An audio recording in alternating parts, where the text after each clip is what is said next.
ni Sister Jemima. Welcome po sa Jesus First Christian Ministries Antipolo. At sige po, bago po tayo magpatuloy ay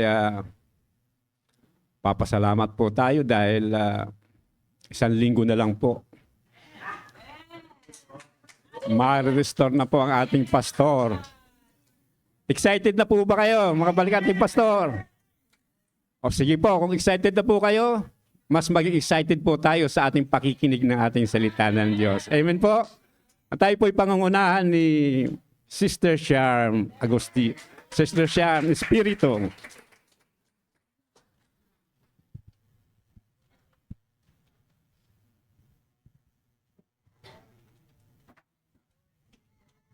Gandang umaga po mga kapatid.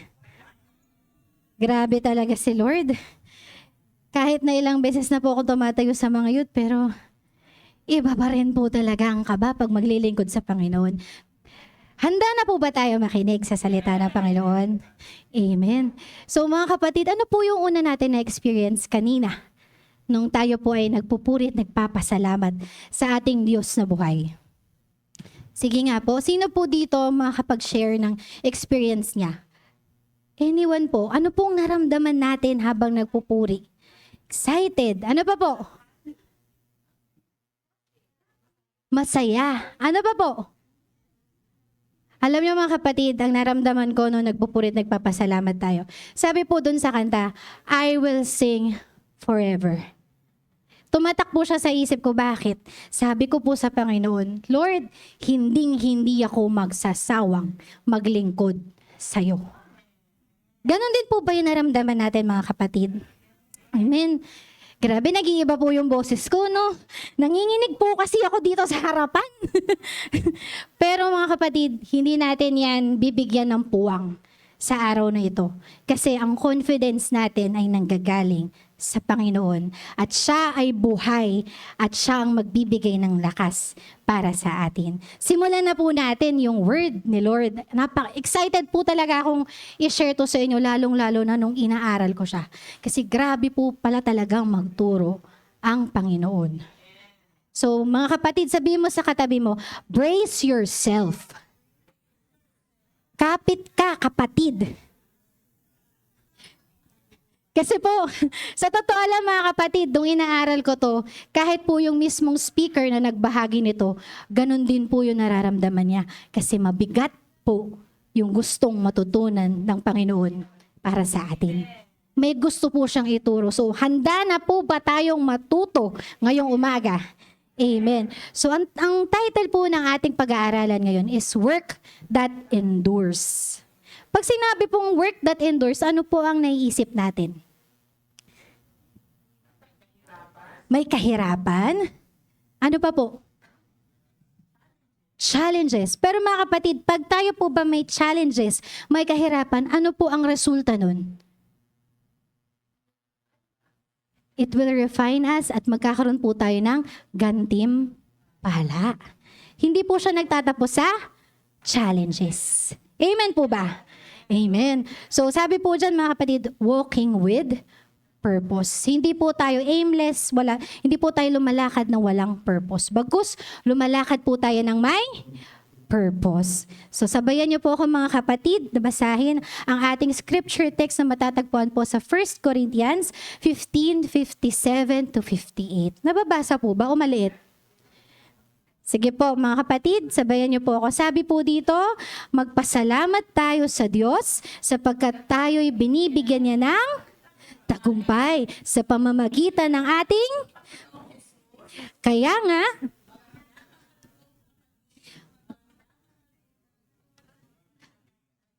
ulit. Mga minamahal kong kapatid,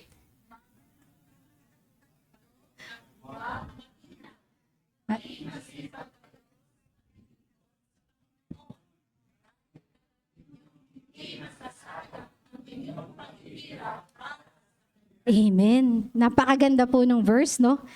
Pasok pa lang mga kapatid, parang bakbakan na po kagad, sabi ni Apostol Pablo. Pero bago po tayo magpatuloy, tayo po ay manalangin saglit. Samahan niyo po ako sa maiksing panalangin. Yes, so Heavenly Father, Panginoon or God, tunay nga po na napakadakila mo sa buhay namin, Panginoon. Maraming salamat, O Diyos, sa bawat pagtuturo na iyong ibinibigay sa amin. Maraming salamat, Panginoon or God, sa panibago na naman pong kaalaman na aming matututunan sa umagang ito, Ama. Father, I pray na hindi po matatapos itong araw na ito na walang titimo sa aming mga puso. Bagkus, Panginoon or God, ito ay magdudulot ng pagbabago sa aming mga pananaw, sa aming mga pamumuhay. Panginoon, na maging ang buhay namin ay maging karangalan para sa iyo, Ama. Patuloy na ikaw po ang kumilos, ikaw po magbukas ng kaisipan namin, at ikaw po ang mangusap sa amin. Alisin niyo po, Panginoon or God, ang kahit na naman pong gawa ng kaaway sa amin ngayon, nang makapag-focus po kami ng tunay, Panginoon or God, sa iyo. At hindi kami, Panginoon or God, hindi po namin ipawalang bahala ang iyong salita. Bagkus, pahalagahan po namin ito. Ito po amin samot dalangin sa pangalan ni Jesus na buhay. Ang lahat ay magsabi ng Amen. So mga kapatid, una pa lang, ang sabi po ni Apostol Pablo, kaya mga minamahal kong kapatid, ano pong sabi? Magpakatatag kayo at huwag matinag. Imagine niyo po, bakit kaya ganun yung sulat ni Apostol Pablo sa mga taga-Korinto?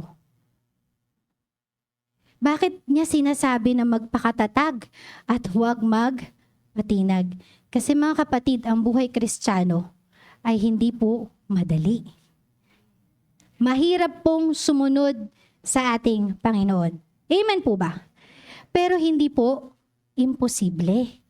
Posible po siya, pero hindi po madali. 'Di ba sabi nga din po sa Bible, pag susunod ka sa Panginoon, yung daan patungo doon ay masikip. Tama po ba? Makipot. It is narrow. Kaya hindi po siya madaling pasukin. Pero napapasok po siya. Meron po siyang lagusan patungo sa buhay na walang hanggan. So yun po yung goal natin, mga kapatid. Sabi ni Apostol Pablo, magpakatatag po tayo at huwag matitinag. Maging masipag kayo sa paglilingkod sa Panginoon.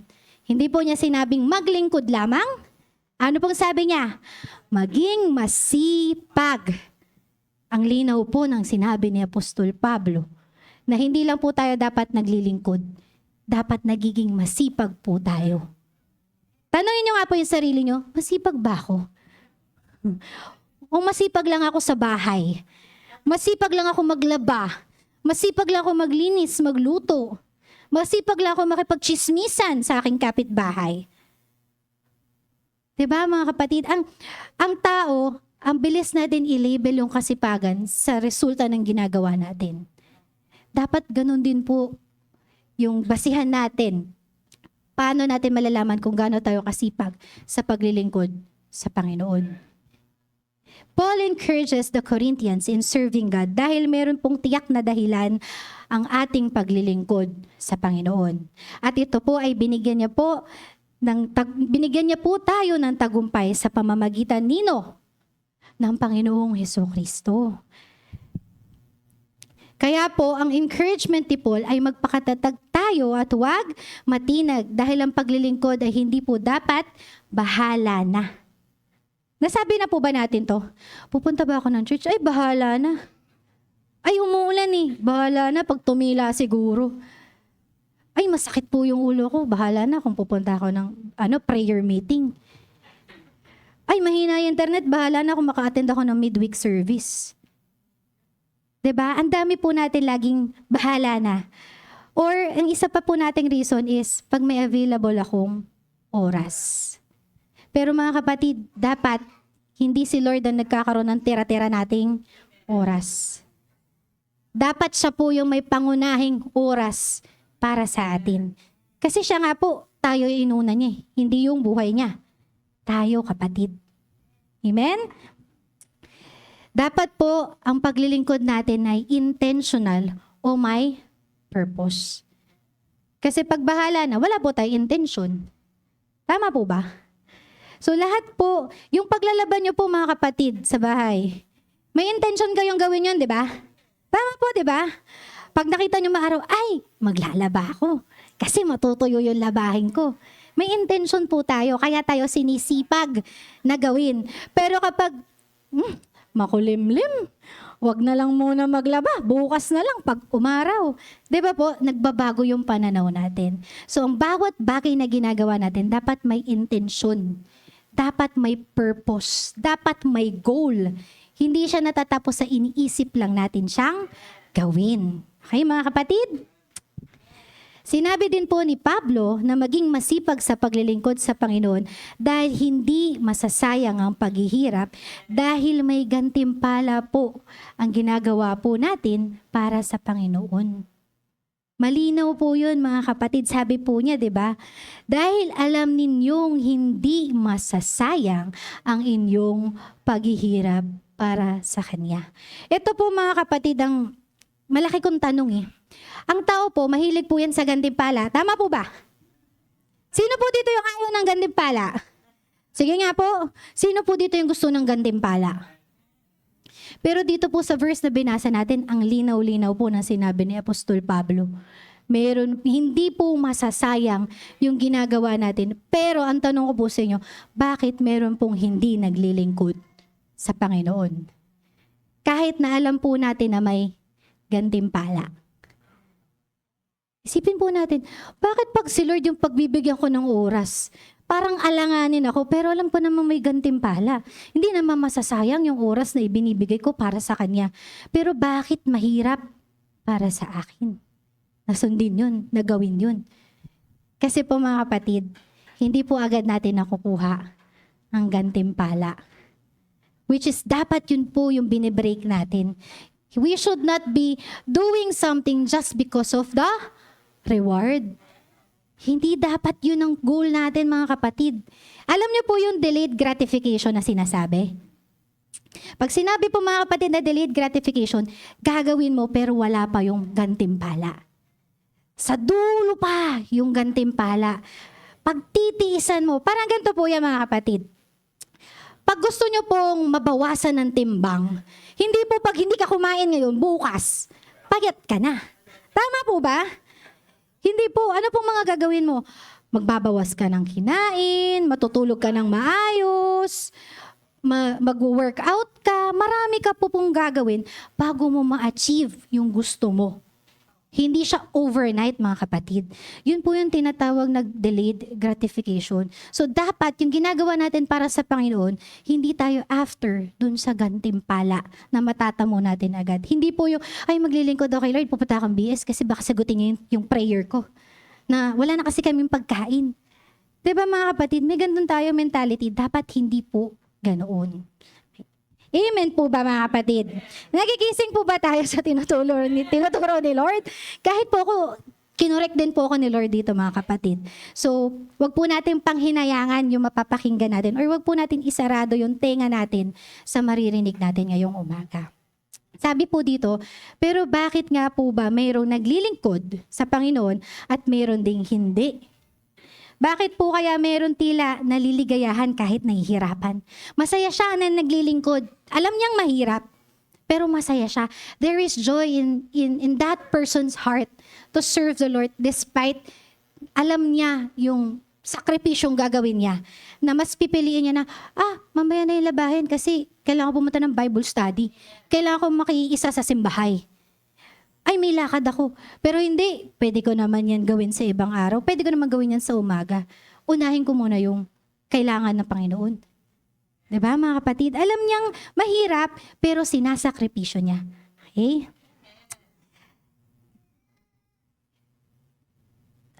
So, balit meron naman tila na pipilitan lamang. May ganito din po mga kapatid. Naglilingkod pero pilit. Pilit sa hinog. Sabi nga po ni Pastor Mar. Napipilitan lang po. Pero wag po tayo maging ganun mga kapatid. Bakit may iba na ginugugol ang buhay nila para ipaglingkod sa Panginoon? Samantala nga iba naman ay tila sarili lamang ang iniisip. Ay, pupunta ako sa church kasi pag di ako pumunta, hanapin ako ni pastor. Pupunta na lang ako kaysa puntahan ako sa bahay. Di ba mga kapatid? Iba yung goal eh. Iba yung perspective natin. Pupunta ka kasi ayaw mong masita. Hindi ka pumunta dahil gusto mong pumunta para maglingkod sa Panginoon. Hello mga kapatid! Masakit? Ako din po, nakukorek dito. Kasi minsan, may mga times po talaga na ganun. Pero kapatid, ang salita ng Panginoon ay naririto para turuan tayo. So bakit po ba tayo dapat magsipag sa paglilingkod sa Panginoon? Bakit nga po ba dapat? Sabi po ni Apostol Pablo, di ba? Maging masipag at matyaga sa ating paglilingkod. Una po mga kapatid, dahil ang paglilingkod ay patibay na tunay ang ating pananampalataya. Dahil ang paglilingkod ay patibay na tunay tayong mananampalataya. Kung wala pong resulta, hindi po siya naganap. Hindi po siya totoo. Tama po ba mga kapatid? Sabi po, our work is the reflection of our faith. Sabihin nga po natin, reflection. Lakasan nga po natin, reflection. Ang gawa po natin ang sumasalamin sa ating pananampalataya. So kung wala ka pong gawa, baka po wala kang pananampalataya. So tanungin po natin yung sarili natin, nagre-reflect ba sa gawa ko yung faith ko? O baka hindi siya nakikita, kaya ang tanong sa akin, Kristiyano ka ba? Diba mga kapatid, minsan may mga nakakasalubong po tayo, ay, Kristiyano ka pala. Para hindi po siya maniwala, kasi iba po yung nakikita. Kaya kapatid, maging aware po tayo sa work natin, sa lumalabas sa atin. Kasi tayo po ay ehemplo. Hindi po tayo sinusukat sa lumalabas sa bibig natin. Ang sinusukat po sa atin, yung lumalabas sa gawa natin. Kaya sabi po dyan, our work is the reflection of our faith. Ang tunay na mananampalataya ay sinisikap niya na isulit yung buhay niya, hindi para sa sarili, kundi para sa Panginoon.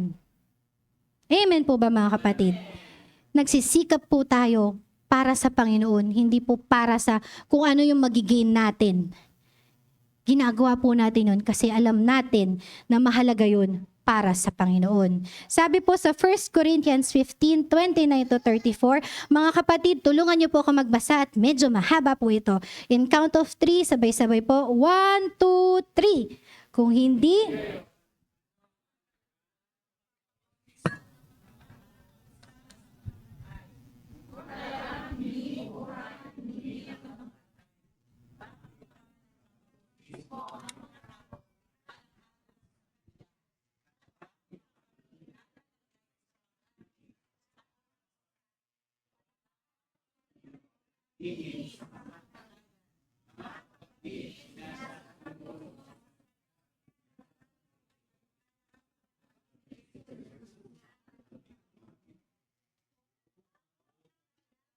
kung ang pakikipaglaban ko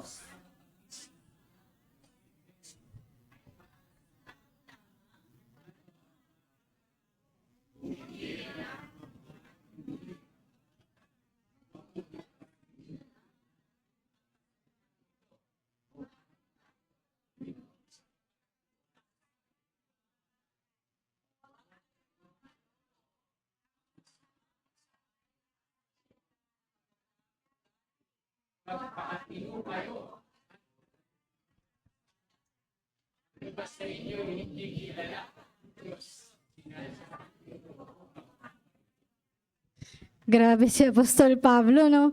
May diin. Sinasabi ko ito upang mapahiya kayo.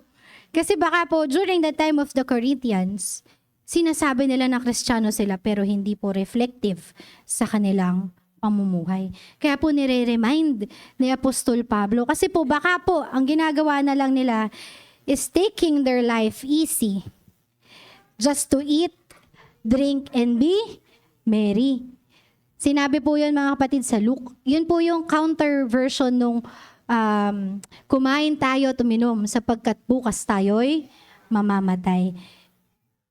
Grabe po yung reminder ni Apostol Pablo na dapat hindi po tayo ganun.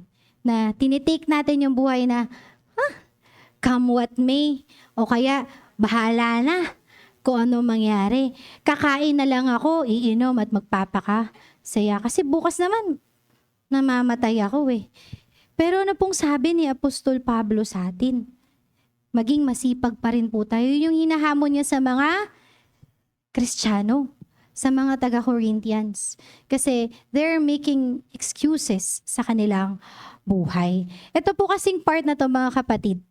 Ito po yung meron pong mga patay na pero may nagre-represent na mabautismuhan. Ganun po yung kanilang paniniwala dati na mali. May nagturo sa kanila na malimbawa, si Tita Emily, si Tita Ems, di ba po ay siya'y pumanaw na. Hindi po siya nabautismuhan sa tubig. May magre-represent po, ay ako na lang bautismuhan niyo si Sister Ems sa pamamagitan ko. Which is mali, mga kapatid. Tama po ba? Kaya nga sabi ni Apostol Pablo, kung hindi lang din pala bubuhayin ng Panginoon ang mga patay, di na lang ako maglilingkod. Diba? Pero ang sabi ni Apostol Pablo, kaya ako magsisipag ako. Kasi alam kong gagawin ng Panginoon ang kanyang mga sinabi, ang kanyang mga pangako. Kaya hindi ko ititake yung buhay ko na easy. Hindi ko ititake yung buhay ko na kakain lang ako, iinom lang ako at magpapakasaya. Kasi bukas mamamatay. May goal po si Apostol Pablo. Yun ay patunayan ng kanyang pananampalataya sa pamamagitan ng paglilingkod, mga kapatid. Tayo po ba ganun ang goal natin o tulad po tayo niya na gusto lang natin na easy-easy lang? Ay, okay lang yan. Di pa naman dadating si Lord. Ay, kapatid, hindi mo alam kung kailan darating ang Panginoon. Baka pag nag-decide ka na maglingkod sa Kanya, kinabukasan nandyan na si Lord. Di wala ka ng chance. Diba? Kaya dapat daw po ang pamumuhay natin, we should live our life as if Jesus is coming tomorrow. Na parang wala ng chance. Lord, gagawin ko na lahat para sa'yo. I will sing forever. No matter what, ikaw ang uunahin ko. Kasi ikaw ay karapat dapat. So what are Paul's life choices? Sabi po dyan, he chose to share the gospel despite the danger that lay ahead. Alam po niyang may panganib. Diba sabi niya nga po, hinaharap niya yung mga mababangis sa Epeso. Alam niya pong may kakaharapin siya, pero hindi po yun naging hindrance sa kanya para i-share yung gospel, para maglingkod sa Panginoon. Hindi niya inisip na, ay wala akong pamasahe, hindi na ako maglilingkod kay Lord. Ano pong ginol niya? Maglilingkod ako kay Lord kahit ano pa ang nasa harapan ko. Sabi po dyan, rather than live his life just to eat, drink, and be merry. Sabi po dyan, at bakit pa kami nalalagay sa panganib sa lahat ng oras? Walang araw na di ako nabingit sa kamatayan. Anong kapalit ng paglilingkod ni Apostol Pablo? Alam niyang may chance na mabato siya tulad ni Stephen. Di ba po? Alam niyang posible na pagtulungan siya sa daan. Pero hindi po yun yung inisip niya. Sabi po niya dyan, mga kapatid, sinasabi ko ito sapagkat ikinararangal ko kayo alang-alang kay Kristo Jesus na ating Panginoon. He did not focus on the block. Yung blockage po, yung hindrance, kapatid. Ang focus niya, hindi. I will move forward. Ano man ang mangyari, maglilingkod ako sa Panginoon. Ganon po ba tayo, mga kapatid? O pag may nakita tayo nakaharang sa harapan natin, U-turn na. Ayaw nang dumaan. Wala lang pamasahe. Ay, ayoko maglakad. Mainit eh. Mulan. Ay, magugutom ako doon kasi natatapos ng service, 12:30 na. Tagal mag-preach ng mga nagpe-preach doon eh. Doon na lang ako mag-church sa ibang church kasi doon 45 minutes lang max yung preaching. Alam mo mga kapatid, one thing I learned sa paglilingkod sa Panginoon, dati po ganyan din attitude ko, parang sinisilihan yung puwet ko. Tagal naman ng preaching, 1 oras na, ba yun, sakit na ng puwet ko. Pero as time goes by, na-realize ko, pag mahaba po pala yung preaching, mas marami akong natututunan. Mas marami kang time na, yung pala yung purpose ni Lord. Kesa po yung nagmamadali yung preacher para lang ipaintindi sa inyo kasi di kayo mapakali. So anong mas mahalaga kapatid? Yung may natututunan ka? Bago ka umalis dito, may natutunan ka o ang natutunan mo lang, iikot-ikot yung puwet mo. Di ba mga kapatid? Kailangan po nating isipin ano yung benefit ng isang bagay para sa atin. Wag lang po yung inconvenience, yung comfort natin sa paglilingkod sa Panginoon. Kasi hindi po komportable ang paglilingkod sa Panginoon. Sa totoo lang mga kapatid, maraming pagsubok sa paglilingkod sa ating Panginoon. Pero hindi po dapat yun ang pipigil sa atin para maglingkod. If we are short-sighted mga kapatid, at ang nakikita lang po natin ay ang pangdaigdig lang na buhay, susulitin po natin ito. Gagawin po natin lahat para makapag-eat, drink, and be merry. Paano ko po nasabi? Sino po dito yung may bucket list every year? Pagpasok ng January, ito yung listahan na gusto kong gawin. Pupunta ako ng Singapore. Punta akong Taiwan. Punta akong Palawan. Tapos, gusto ko baka bili ng bagong labas na damit sa Uniqlo. Bili ako ng running shoes kasi mag-running era na ako. Ang dami po nating goal na gustong gawin para sa pandaigdig na buhay natin. Pero tinanong niyo ba yung sarili niyo, ano ba yung goal ko for the year para sa Panginoon? Nag-set ba ako ng goal para ma-achieve ko yon at the end of the year, pagdating ng December, Lord, I am proud I have done this for you. O ang nape-present lang natin, Lord, ito yung bill ko sa credit card kasi dami kong binili. Diba mga kapatid? Yung life choice ni Paul ay kakaiba. He is not running after the life in this world. He is running after the life that is in eternal. Kaya dapat mga kapatid, hopefully, I'm praying na pagdating ng January, ang bucket list natin ay para sa Panginoon. At hindi sa mga bagay sa makamundong ito. Baka kasi mga kapatid, we are so full of our goals sa mundong ito. Ay, gusto ko ma-promote. Mag-OT ako lagi. Pag tinext ka ni pastor, anak, bakit wala ka sa midweek service? Ay, nag-OT po ako, pastor kasi po, kailangan ko ma-promote. Diba mga kapatid? It is easy for us to set goals sa buhay natin dito sa mundo. Pero it is very hard for us to set the goals that is eternal. Pero tell you what mga kapatid, mas mahalaga ang buhay sa eternidad. Kasi ang buhay natin dito, meron po yung limit kapatid. Maaaring ang paglabas natin, bawa namamalengke lang tayo. Pagtawid natin, di man natin hinihiling. Kinuha ka na ni Lord.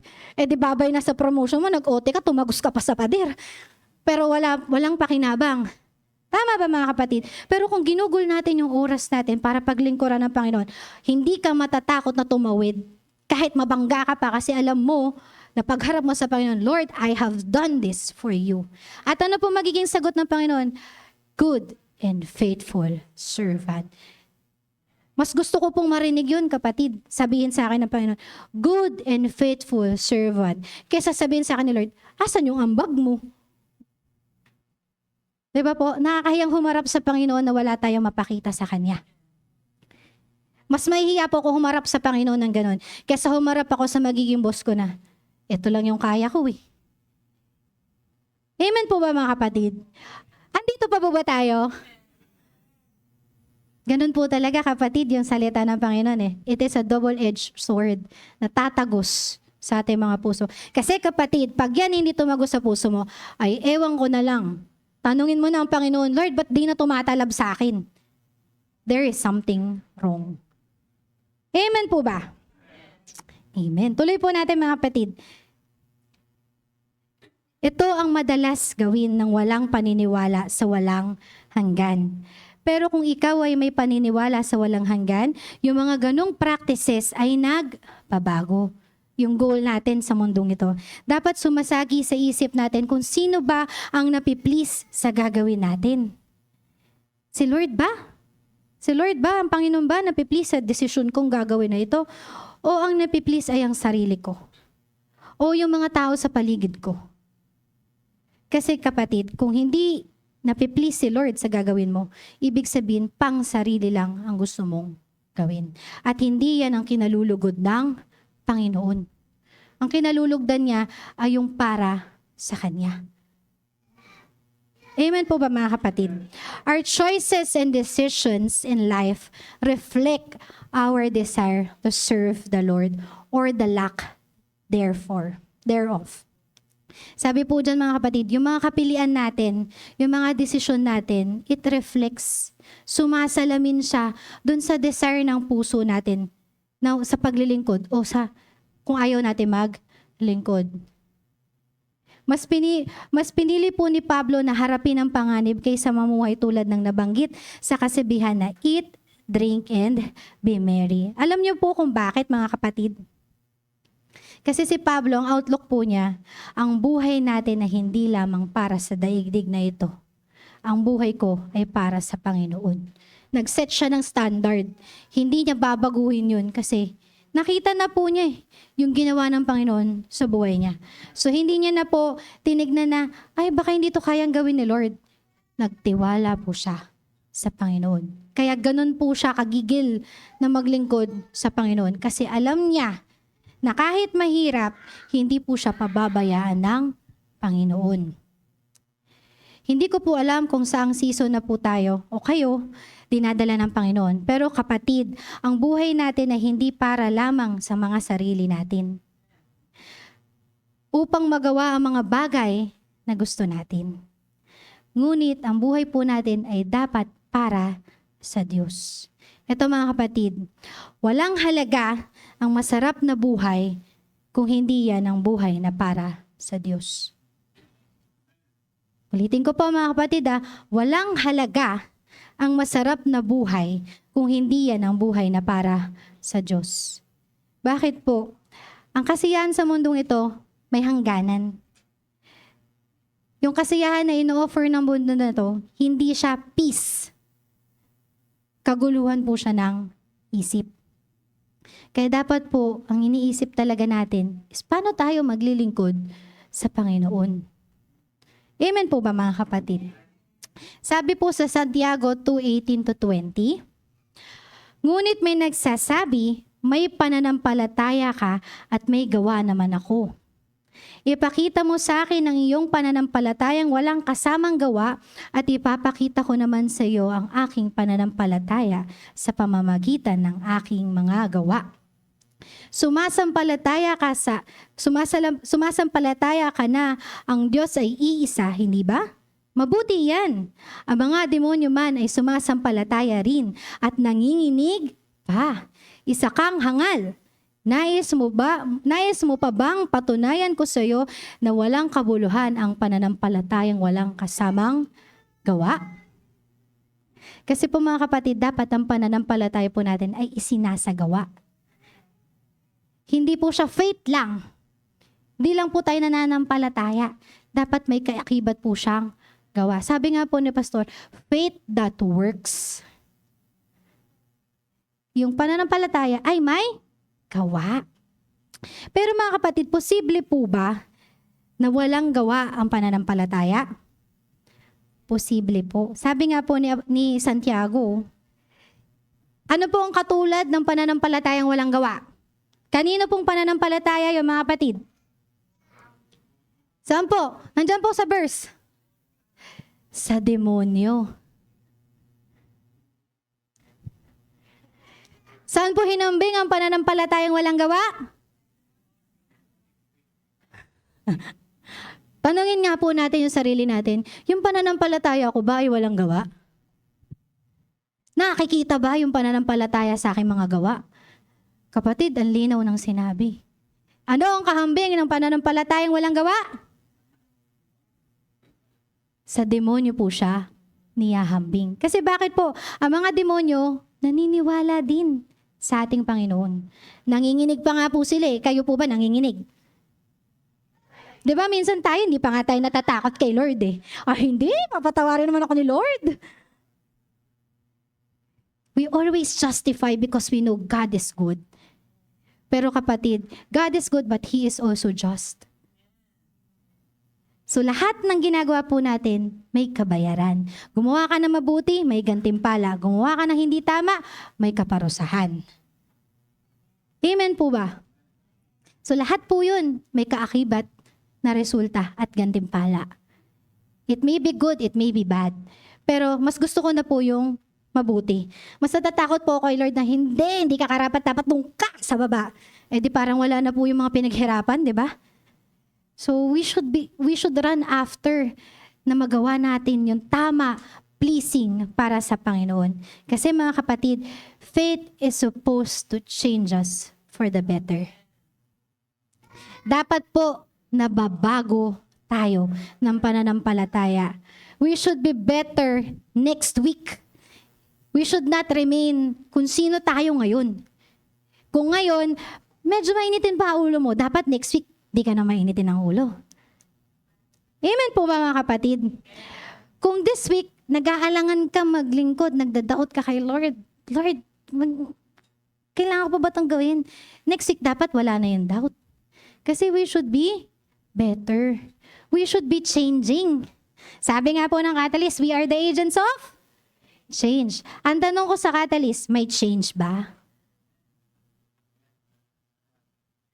Dapat ganun tayo mga Kristiyano, mga kapatid. Hindi tayo nananatili. Hindi natin minamask yung sarili natin na may nagbabago pero wala naman talaga. Let us not be in denial of the truth. Kasi kapatid, pag yan dinideny mo sa sarili mo, walang magbabago sa'yo. Kasi hindi mo kayang tanggapin yung katotohanan. Sabi nga po sa Bible, the truth will set you free. So kailangan po nating i-admit, Lord, ito yung kahinaan ko. Gusto ko maging better. Kasi gusto kong maglingkod sa'yo. Hindi ko to hahayaan na ganito lang ako. Ang goal ko is to be better because I am a Christian, because I am after your image. Hindi po kasi po pwede mga kapatid na sinasabi natin na Kristiyano tayo, pero nakikita sa atin, ganun pa rin tayo araw-araw. Hindi po tayo yung napupulaan ang Panginoon. Hindi po yun kahihiyan lang natin. Mas kahihiyan po yun ng Panginoon. Kasi dinadrag natin yung pangalan niya. Sinasabi natin na tagasunod niya tayo pero hindi nagre-reflect sa ginagawa natin. Kaya mga kapatid, faith is supposed to change us for the better. Ang pananampalataya ay ang pananampalatayang hindi isinasagawa sa araw-araw, sa bawat oras ng buhay ay walang pinagkaiba sa pananampalataya ng demonyo. Hindi po kasi pwede kapatid na tuwing Sunday lang po tayo faithful kay Lord. Hindi po tayo tuwing Sunday lang holy na harap sa Panginoon. Sabi nga po dun sa inatinan namin na worship summit, hindi ka pwedeng humarap sa Panginoon. You will not be able to meet God every Sunday. You need to meet Him every day of your life. You cannot expect yourself to be full on Sunday kung hindi mo siya finifeed from Monday to Saturday. Diba po mga kapatid? So dapat everyday natin nilalagyan yung salok natin. Hindi ka mag-overflow. You will not be able to share kung hindi ka puno. Kung kulang ka din. Amen po ba? Amen. Dahil kilala nila ang Panginoon, ngunit hindi sila nagpapailalim sa kapangyarihan ng Panginoon. Okay, tuloy po natin mga kapatid. Sabi po sa Mateo 15, 6-9, pinawawalang kabuluhan ninyo ang salita ng Diyos. Masunod lamang ang inyong minanang katuruan. Mga mapagkunwari. Tama nga ang sinabi ni Propeta Isaias tungkol sa inyo, ang paggalang sa akin ng bayang ito ay pakunwari lamang. Sapagkat sa bibig at hindi saan? Sa puso ito bumubukal. Walang kabuluhan ang kanilang pagsamba, sapagkat itinuturo nilang galing sa Diyos ang kanilang mga utos. Ito po ang tinatawag natin sumasamba na ampaw lamang. Sino po dito yung nakakalam na ampaw? Tita Cors, ano po yung ampaw? Walang laman sa loob. Hangin. Tita Grace, ano po yung ampaw? Sabi mo masarap. Ano po yung masarap?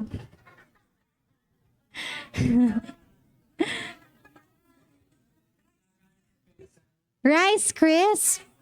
Rice crisp. Anong tawag doon sa, sa bata? Yung bilog?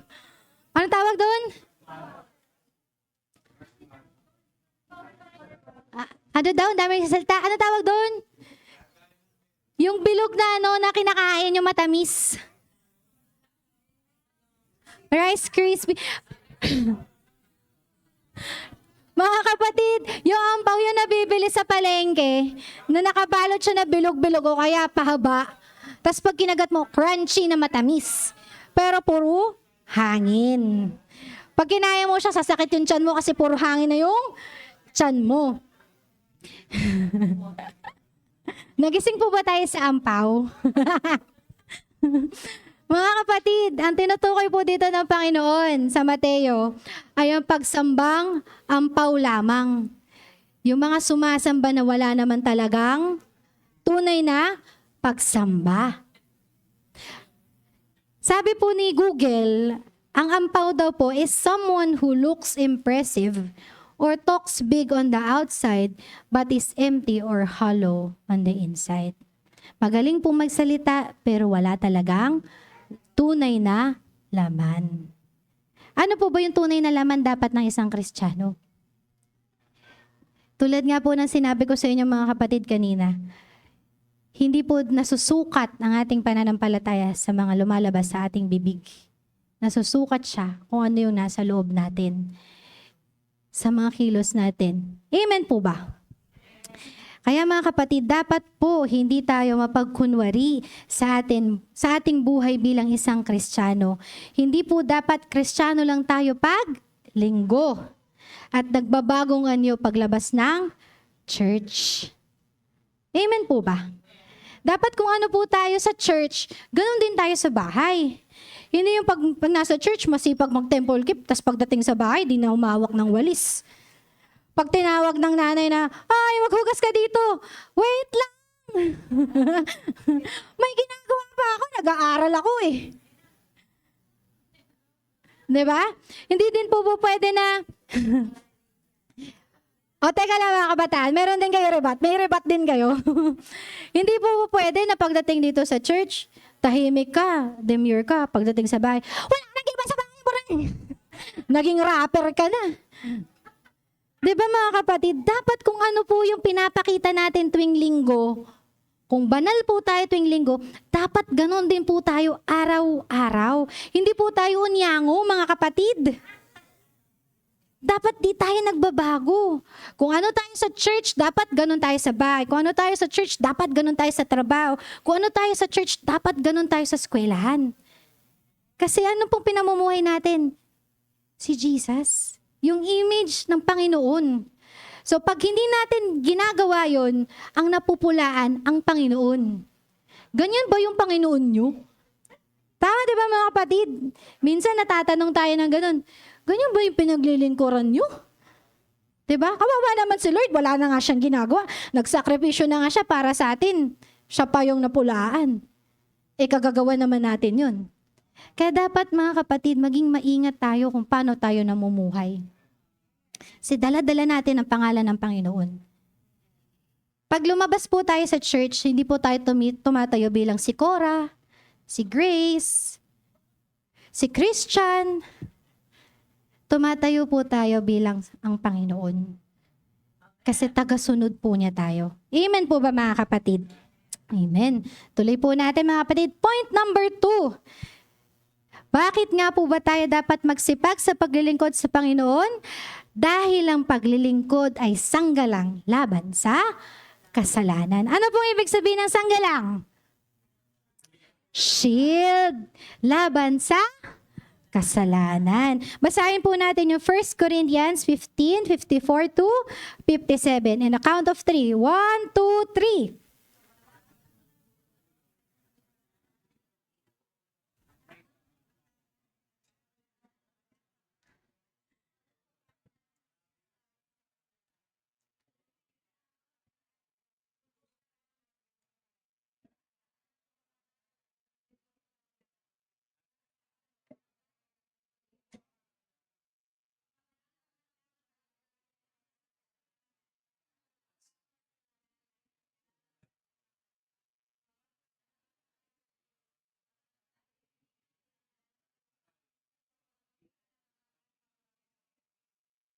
Amen. Sabi po dyan, ang kamandag ng kamatayan ay ang kasalanan. At ang lakas ng kasalanan ay nagmumula sa kautusan. Mga kapatid, the idle mind is the playground of the enemy. Ulitin ko po, the idle mind, Ate Angge, the idle mind is the playground of the enemy. Ano po ibig sabihin yan? Pag tayo po ay hindi busy sa paglilingkod sa Panginoon, diyan po masaya ang kaaway. Kasi bakit po? Meron po siyang opportunity na linlangin tayo. Kasi hindi tayo busy. Dami nating time para sa ibang bagay, pero kay Lord, di natin siya pinaglalaanan ng oras. Kaya meron siyang space para inputan ka na mga pwede mong pagkabisihan bukod sa Panginoon. Ano-ano po kaya ito? Pwedeng, dyan ka niya, ang gagawin niya sa'yo, ay, ayan yung cellphone mo. Magbasa ka ng Facebook. Hanggang sa paggising mo sa umaga, dahil idle yung mind mo, di ka ready para sa Panginoon. Ang tawag po dito, hindi naka-set yung mind mo kung ano yung gagawin mo pagkagising. So, ay wala kang gagawin paggising mo. Asan ba yung cellphone ko? Hanggang sa nakapag-social media na po, at doon na po natapos ang kanyang araw. Sino po yung ganun dito? Yung pag nahawakan na yung cellphone, scroll up. Hindi na po na tapos. Tapos pag tinawag ng nanay, sandali! Diba mga kapatid? Ano pa po yung pwedeng gamitin sa atin ng kaaway pag idle tayo? Diyan na po papasok yung, ay, labas nga muna ako ng bahay. Baka nandun si Kumars. Magwawalis ako. Pero nakita si Kumars, naging idle ang mind kasi hindi po nakaset yung gagawin niya. Wala pong goal yung araw na yun. Kaya naging idle. At ano pong ginawa ng kaaway? Yun po yung ginamit niya para alisin ka o ilayo ka sa Panginoon. Kasi imbes na nakakapagbasa ka ng Bible, ang binabasa mo, yung Wattpad, para sa mga youth, kung may Wattpad pa, o kaya yung mga comics, o kaya sa mga matatanda, yung dyaryo, o kaya nanonood ng news. Di ba po mga kapatid, nagkakaroon tayo ng ibang bagay na gagawin, pero yung para sa Panginoon, hindi natin na gagawa. Ano po ba yung mga constant enemies ng buhay natin? Una po is sin and death. Kasalanan at kamatayan. Sabi po sa binasa natin kanina, nasaan o kamatayan ang iyong tagumpay? Nasaan o kamatayan ang iyong kamandag? Ang kamandag ng kamatayan ay ang kasalanan at ang lakas ng kasalanan ay nagmumula sa kautusan. Pag hindi po kasi tayo busy mga kapatid para sa Panginoon, dito na po pumapasok talaga ang bumubulong sa ating isipan na pwede magdala sa atin sa pagkakasala. Pag hindi busy yung isip natin para sa Panginoon, ang dami na nating naiisip na iba. Tama po ba mga kapatid? Diyan na papasok yung nagda-doubt tayo sa kakayahan ng Panginoon para sa atin. Kasi isipin natin, andyan na yung Judith. Anong pambabayad ko sa Judith? Pero hindi mo naisip na si Lord, kaya niyang i-provide lahat ng pangangailangan mo. Ano lang po ang kailangan? We need to live in a contented life. Minsan po kasi, yun yung ginagamit din sa atin ng kaaway na pandistract. Ay, kailangan mo to. Pagpunta mo ng mall, lakad ka. Dahil idle yung mind mo, uy, sale! Hindi mo kailangan. Hindi, sale, sayang. Baka kailanganin ko in the future. Di binili mo. Pagdating mo sa bahay, ba't ko to binili? Di ko naman to kailangan. Kasi po mga kapatid, idle o walang ginagawa ang isip natin. Kaya mabilis tayong malinlang. Amen po ba? Pangalawa po, na constant enemy ng buhay natin, isang pag-ibig sa sanlibutan. Sabi po dyan, huwag ninyong ibigin ang sanlibutan o ang mga bagay na nasa sanlibutan. Ang umiibig sa sanlibutan ay hindi umiibig sa Ama. Ang lahat ng nasa sanlibutan, ang masasamang nasa ng laman, ang mga nasa ng mga mata, at ang mga pagmamalaki sa mundong ito ay hindi nagmumula. Kanino po? Sa Ama, kundi sa sanlibutan. Mawawala ang sanlibutan at ang lahat ng kinuhumalingan nito, ngunit ang mga sumusunod sa kalooban ng Diyos ay mabubuhay magpakailanman. Ang linaw kapatid, mawawala ang sanlibutan at ang lahat ng kinahuhumalingan nito. Ngunit ang mga sumusunod sa kalooban ng Diyos ay mabubuhay magpakailanman. Pag ang isang tao ay tunay na naglilingkod sa Panginoon, malayo po siyang marahuyo. Ano po yung marahuyo? Matukso, malinlang. Malayo po siyang maakit ng kasalanan. Kaya dapat po mga kapatid, hindi po idle ang ating mga isip. Matuto po tayong maglingkod sa Diyos at maging abala para sa Kanya at hindi sa ibang mga bagay. Ang takot sa kamatayan, paghihirap o pag-uusig,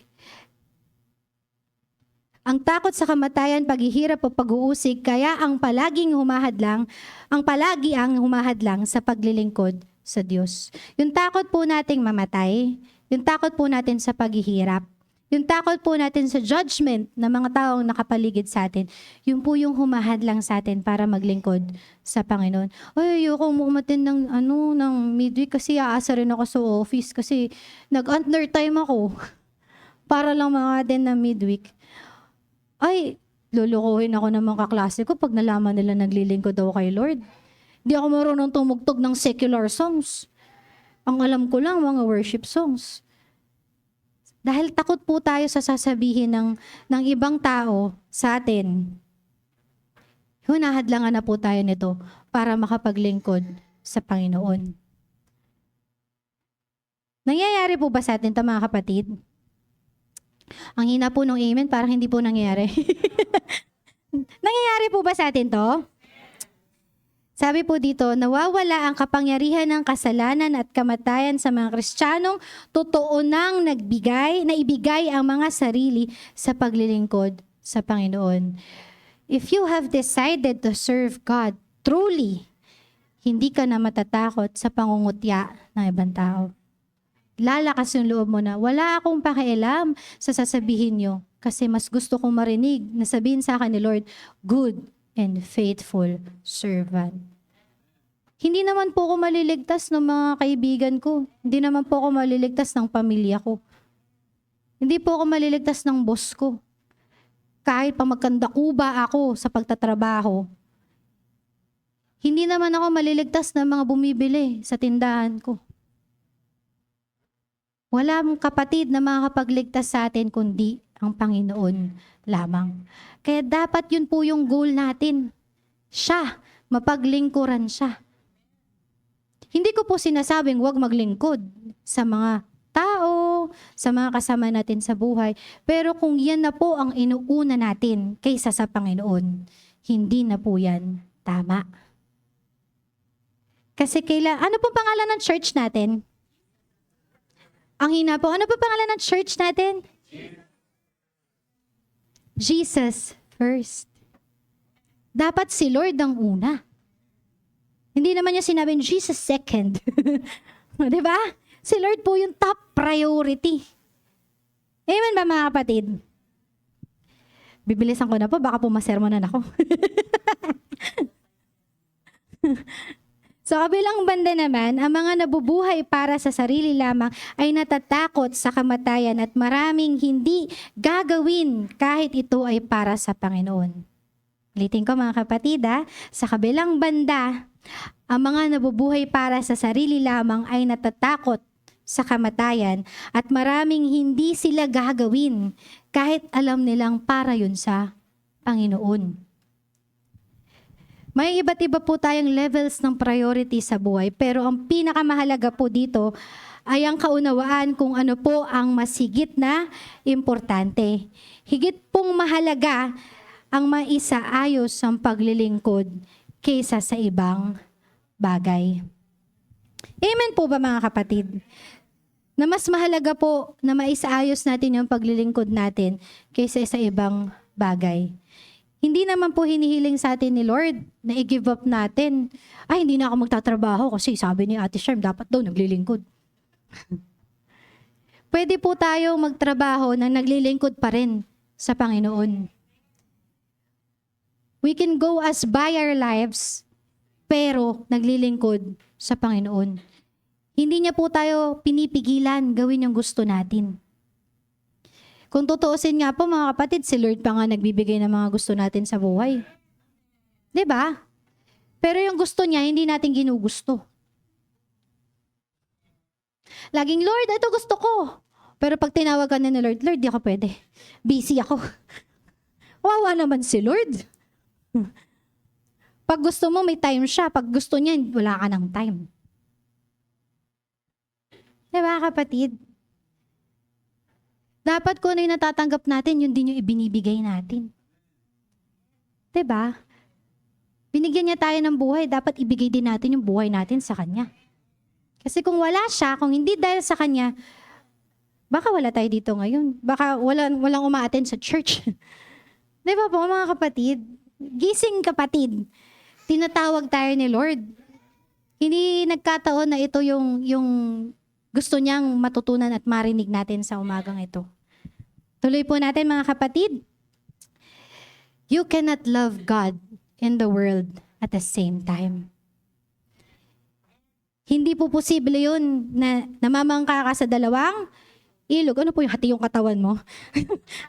Makaganon ka, yung kalahati nandito, yung kalahati nandun. Hindi din po tayo parang isang ahas na hati ang dila sa gitna. Tingnan nyo nga po yung katabi nyo, baka po hati yung dila niyan sa gitna. Diba? Kapatid, hindi natin pwedeng ibigin si Lord at ibigin yung mundo ng sabay. Meron pong dapat mas higit sa dalawang iyan. It is either you love God or you love the world. It is either you love God and you make the world slave to God, or you love the world and make God slave to the world. Paano po ba natin ito malalaman? Pag inaya ka ng sanlibutan, tapos pinalyahan mo ang Diyos, inuna mo ang sanlibutan, sino pong mas mahal nyo? Ang sanlibutan kaysa sa Diyos. Pero kung nananatili ka sa Diyos dahil alam mong conflict siya sa Panginoon at inuna mo ang Panginoon, edi mas mahal mo ang Panginoon. Following God requires sacrifice. Hindi po, mga kapatid, it is never, serving sa Panginoon ay walang sakripisyo. Kasi bakit po? Nandito pa tayo sa mundo. Pilit po tayong hahatakin ng kamunduhan. Pero nasa atin po ang kapilian kung ano ang mas mahalaga.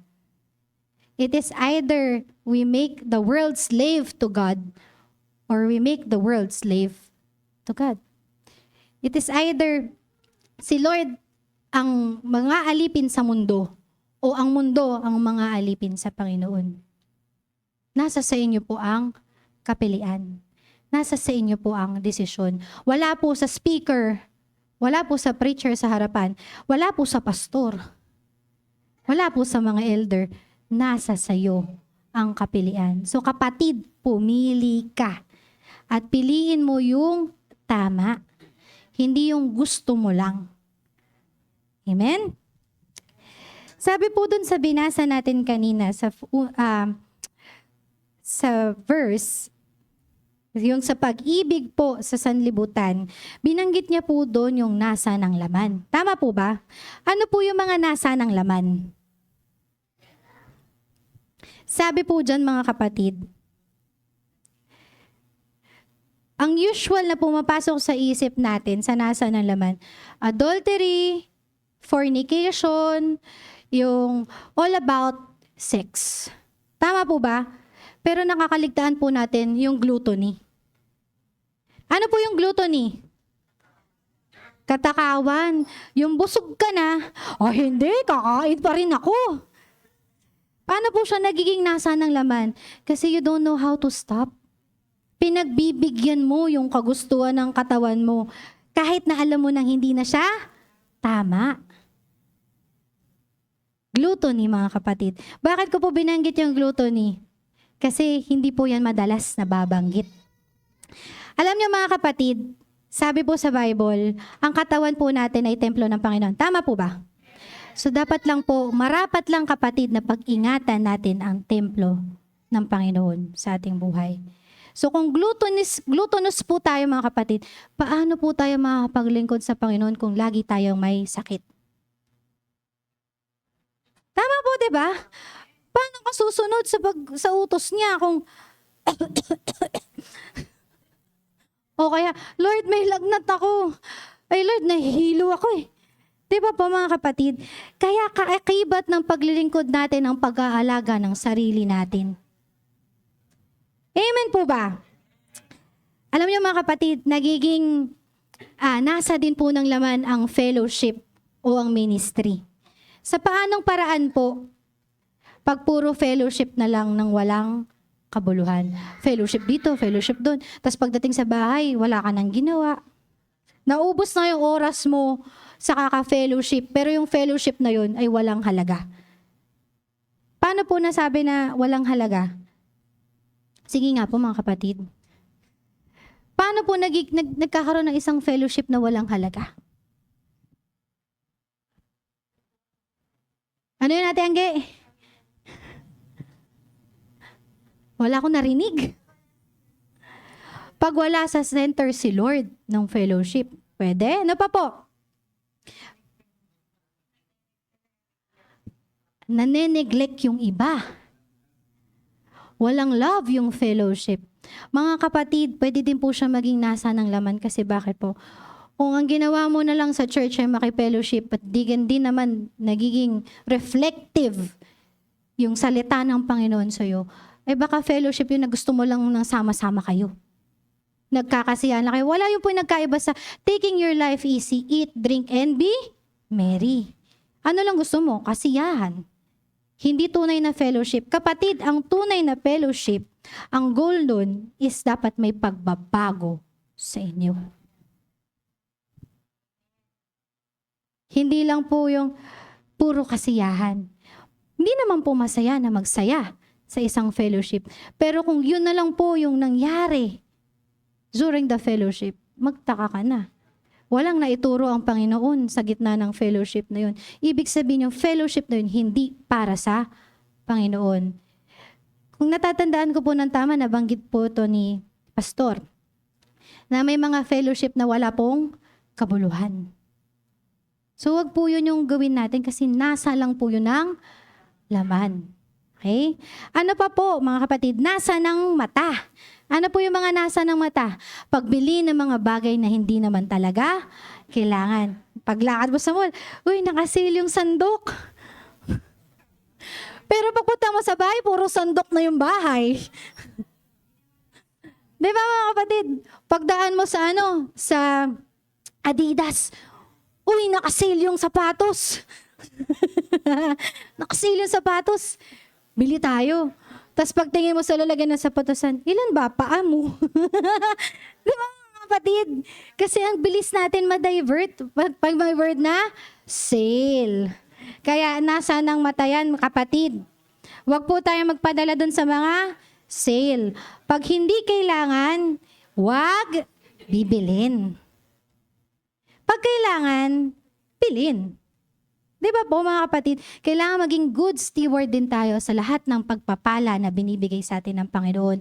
Hindi porket may opportunity, may pera, ibig sabihin nun, lulustayin na natin. Kailangan maging wise din po tayo sa paggamit sa mga binibigay sa atin ng Panginoon. Hindi yung pag binless ka ni Lord ngayon, ay, may bonus ako. Tara, punta tayo ng mall. Bili ng damit, tapos pagdating mo dun sa, pagbukas mo ng cabinet, kailangan ko pala mag-declutter, dami kong damit. Diba mga kapatid? Let us be wise. Tapos pag sa church, ang ibibigay niyong ikapu, wala pa sa ikapu. Hello mga kapatid! Diba po? Huwag po tayo maging madamot sa Panginoon. Huwag po natin hayaan na magkaroon tayo ng nasa ng laman, nasa ng mata, o pagmamalaki. Sabi po dyan, ang pagmamalaki sa mga makamundong bagay. Wala na po tayong ginawa kundi i-brag kung ano yung achievement natin sa buhay. Ay, may kotse akong bago. Tapos minsan pag naglalakad, ang ganda ng sapatos ko, di ba? Di ba mga kapatid? Nagmamalaki tayo. Kung hindi naman dahil kay Lord, wala din yan sa atin. Tapos si Lord pa yung pinagkakaitan natin. Huwag ganon kapatid. Dapat mas all out tayo sa Panginoon kaysa all out sa ibang tao. Gising mga kapatid. Tuloy po natin mga kapatid. Sabi po sa unang Juan 2:15-17, mawawala ang sanlibutan at ang lahat ng kinahuhumalingan nito, ngunit ang mga sumusunod sa kalooban ng Diyos ay mabubuhay magpakailanman. Ang tanong ko sa inyo mga kapatid, what defines you? Ano yung nagde-define sa atin? It is your love for God and your service to Him. Hindi dapat tayo nade-define ng achievement natin sa trabaho. Hindi po tayo dapat nade-define ng kung anong ginagawa natin sa school. Dapat ang nagde-define sa atin is yung pag-ibig natin sa Panginoon and how we serve Him.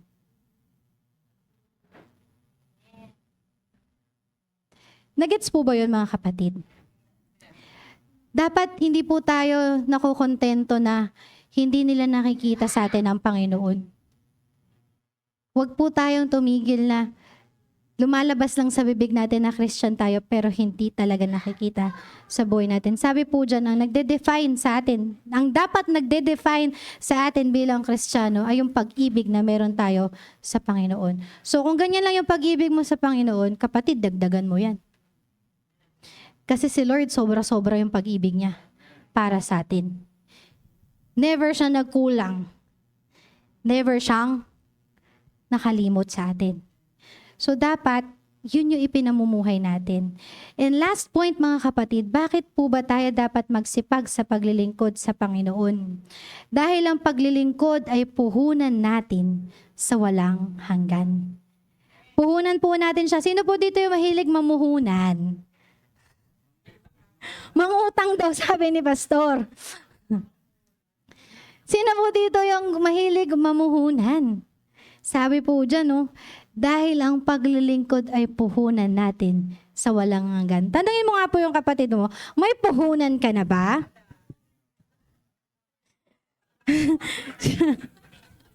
Sabi, Tita Grace, naubos daw yung puhunan. Mga kapatid, dapat hindi nababawasan yung puhunan.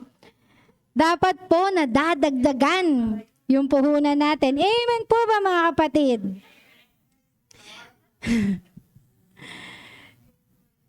Sa Diyos, kung ano ang paniniwala, iyon din ang ginagawa. Kahit gaano pa katindi ang ating sinasabing pagmamahal sa Diyos, ang tunay na sukat nito ay yun lamang handa nating gawin at ialay sa Kanya. Kahit po sabihin natin na ganito ko kamahal si Lord, pero hindi naman nakikita. Hindi mo kayang isakripisyo yung oras mo para sa Panginoon. Hindi mo tunay na mahal ang Panginoon. Ano ang mahal mo? Ang sarili mo. Kasi yun ang inuuna mo. Ang paglilingkod ang nagpapatuto ng ating pananampalataya at pag-asa sa Panginoong Jesus. Sabi po sa 1 Corinthians 15:58, kaya nga, minamahal kong kapatid, magpakatatag kayo at huwag matinag. Maging masipag kayo sa paglilingkod sa Panginoon dahil alam ninyong hindi masasayang ang inyong paghihirap para sa Kanya. Kapatid, walang tapon sa Panginoon.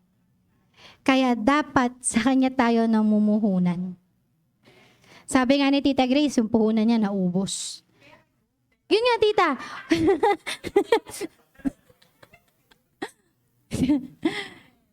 Yung puhunan ni Tita na pera daw, naubos.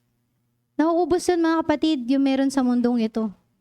Pero yung puhunan natin para sa Panginoon, hindi dapat nauubos. Hindi dapat nauupos. It should be always full. Amen ba mga kapatid? Dapat dinadagdagan. Tama yung sinabi ni Pastor. Kasi ang puhunan dapat nag-grow. Tama po ba sa mga nagbi-business? Ang puhunan dapat nag-grow. Ang pagkakaalam ko po sa mga nagbi-business, pag namuhunan ka, pag kumita ka na, hindi mo dapat ginagawa yung puhunan mo. Ay, ginagalaw. Dapat hindi mo siya binabawasan. Dapat dinadagdagan mo para lumago. Ganon din po dapat ang pamumuhunan natin sa buhay Kristiyano. Hindi po yung pagkumita, ay, ang laki ng kita ko. Di ba po? O kaya, sa paglilingkod, sige, hambing po natin sa paglilingkod. Bawa, naglingkod ako. Ako na lang po ang example. Bawa, naglingkod po ako. Nagpaawit ako. Tapos may pumuri sa akin. Uy, Sister Charm, galing mo na. Ikaw naman, laki ng ulo mo. Ay, Lord, magaling na pala ako. Sige, ako na lang. Kinuha mo yung pinuhunan mo. Imbis na dinagdagan mo siya na, Lord, maraming salamat. Turuan mo pa ako. Naging mapagmalaki ka. So, dapat di tayo ganon mga kapatid. Kasi lahat tayo work in progress ni Lord. Amen po ba? Sabi sa Mateo 6:19-21, huwag kayong mag-impok ng mga kayamanan dito sa lupa. Dito'y may naninirang insekto at kalawang at may nakakapasok na magnanakaw. Sa halip, mag-impok kayo ng kayamanan sa langit. Dooy walang naninirang insekto at kalawang at walang nakakapasok na magnanakaw. Sapagkat kung saan naroroon ang inyong kayamanan, naroroon din ang inyong puso. Kapatid, what matters is what God says, not what everyone is saying. Ano po ang dapat mas mahalaga? Ang sinasabi ng Panginoon. Hindi po dapat mahalaga sa atin ang sinasabi ng kahit na sino. Kahit pa sangkaterbang kapurihan ang ibigay sa'yo, kung hindi ang Panginoon ang nagsabi nun, walang halaga yun. Mga kapatid, ang tao sa paligid natin, mga kaibigan, pamilya, people will disappoint us. But our God will never disappoint us. Kaya dapat hindi nagmamatter kung ano yung sasabihin sa atin ng ibang tao. Ang nagmamatter kung ano yung itinuturo sa atin ng Panginoon, ano yung itinutuwid niya sa atin, ano yung sinasabi niya sa atin. Huwag po tayo mag-run after sa recognition na ibinibigay ng mga tao. Kasi bakit po mga kapatid? Maaaring pag nakaharap ka, pinupuri ka niya. Pero pag nakatalikod ka na, hindi na. Pero ang Panginoon, kapatid, never niyang gagawin yun sa'yo. Kasi bakit po? Totoo ang ating Panginoon. Kung ano yung sinasabi niya, hindi yun nababali, hindi yun nababago. Sapagkat siya ay totoo at tuwid na Panginoon. He is not God that pleases people. So hindi niya sasabihin, anak, favorite kita. Hindi niya po sasabihin yun. Pag mali ka, itutuwid ka niya. Pag tama ka, pararangalan ka niya. Amen ba mga kapatid? So what matters is what God says and not what everyone is saying. With that, what should be our purpose in life? Dapat po, mabubuhay tayo sa walang hanggan. Sabi po diyan, kaya nga mga minamahal kong kapatid, magpakatatag kayo at huwag matinag, maging masipag kayo sa paglilingkod sa Panginoon dahil alam ninyong hindi masasayang ang inyong paghihirap para sa Kanya. So may gantimpala, kapatid. So huwag tayong mapagod. Dapat mas lalo pa po tayo masiglahan. Na alam natin, sa lahat ng paghihirap natin sa Kanya, walang tapon, walang sayang. Hindi ka magraran after na hindi napansin ni pastor, naglinis ako. Hindi napansin nila ate na may ginawa ako para sa church. 'Di ba mga kapatid? Kasi kung sa tao, tapon yan. Sa Panginoon, hindi natapon yan. Sabi niya po, hindi masasayang ang inyong paghihirap. Kasi minsan, kapatid, ang bilis natin ma-discourage pag di tayo nakikita. Hindi po dapat ganun. Kasi hindi po tayo naglilingkod para sa tao. Naglilingkod po tayo para sa Panginoon. Baguhin po natin yung perspective natin na ganun, na kailangan mapansin tayo. Hindi po natin kailangan pansinin tayo o purihin tayo ng kahit na sino man. Ang goal lang na dapat natin, masabihan tayo ni Lord na good and faithful servant. Amen po ba? Pangalawa mga kapatid, haharap tayo sa hukuman ng Panginoong Jesus.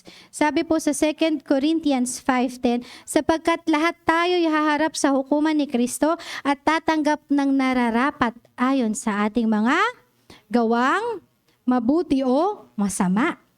Nang tayo'y nabubuhay pa sa daigdig na ito.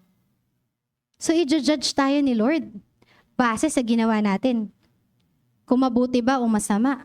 Kung naging tapat ba tayo o hindi.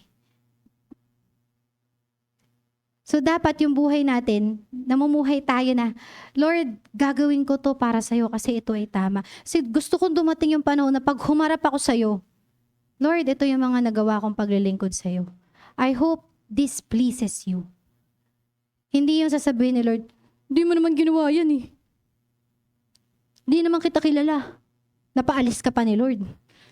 'Di ba mga kapatid? So, ilagay po natin sa ating isipan na darating ang panahon, pagdating ng Panginoon, hahatulan niya lahat ng ginawa natin. So, dapat ang goal natin, makagawa tayo ng mabuti na nakakalugod para sa Panginoon. Ang ating mga buhay hindi nagwawakas sa kamatayan, kapatid. Nilikha ang tao para sa walang hanggan. Ang ating kahihinatnanan sa walang hanggan ay itinatakda natin kung paano natin ipinamumuhay ang ating mga kasalukuyan. Kung ano yung ginagawa natin ngayon, yun yung hahatulan sa atin. So mga kapatid, maging aware tayo sa mga ginagawa natin. It should not be focused sa sarili natin. 'Di ba? Kailangan nating tanungin ang ating sarili. Mahirap po itong tanong na to, kapatid. Pero sa sarili nyo lang po sabihin ha, wag po sa katabi nyo, baka pumasuntok kayo. Joke lang po. Tanungin po natin ang sarili natin, matapat ba tayo? Totoo ba tayo sa Panginoon? Nagmamahal ba tayo sa Panginoong Jesus at sa mga minamahal niya? Pinagsisikapan ba natin ng gusto na sundin ang kalooban niya? Ito yung mga tanong na dapat alamin natin para sa ating sarili. Maging reflection, kapatid. Kasi ang goal natin sa buhay ay mabuhay sa eternity, sa eternal life. At pagdating ng Panginoon, hindi tayo mahihiyang humarap sa Kanya pag hinukom na niya tayo. Pag ginudge niya tayo, taas noo tayo na, Lord, naglingkod ako para sa'yo. Pwede naman po, kapatid, maliligtas ka pa rin naman eh. Kung ikaw ay naniniwala sa Panginoon, pero nakakahiyang humarap sa Panginoon na wala ka man lang maipakita. Tapos lahat ng kasama mo sa church nakapila. Tapos ikaw nandun sa sulok. Diba mga kapatid? Mas masarap na Lahat kayo nandun. Iisa kayo ng goal na pag naghukom ang Panginoon, taas noo ang JF Antipolo, na Lord, ginawa namin ang paglilingkod na nararapat para sa iyo. Amen, kapatid? 'Di ba? Dapat ganun po yung ating iniisip, hindi yung makasarili lamang. Hindi yung basta maipamuhay lang natin yung buhay natin dito. Dapat may goal. So bakit nga po ba tayo dapat magsipag sa paglilingkod sa Panginoon? Una po, dahil ang paglilingkod ay patibay na tunay ng ating pananampalataya. Dahil ang paglilingkod ay sanggalan laban sa kasalanan. At dahil ang paglilingkod ay puhunan natin sa walang hanggan. So bilang pagtatapos po mga kapatid, kaiba po ang panukat at panimbang ng walang hanggan. Ang minamahalaga dito ay ang minamahalaga ng Panginoong Hesus, hindi ng mga tao. Nakikita man o hindi ng mga tao, ito ay tiyak na nakikita niya. At hatol siya ayon sa nakikitang ito. Asamin po natin at pahalagahan ng higit ang walang hanggan. Maglingkod tayong taos at tapat sa Panginoong Hesus. Sundin natin ang kanyang mga kalooban at kung mga hulugan man ito ng kawalan sa kasulukuyan, ating natitiyak na ang ating pagpapasakit ay hindi masasayang. So kailangan mag-work po tayo, mag-walk po tayo with purpose. Yun lang po mga kapatid. Magandang umaga po.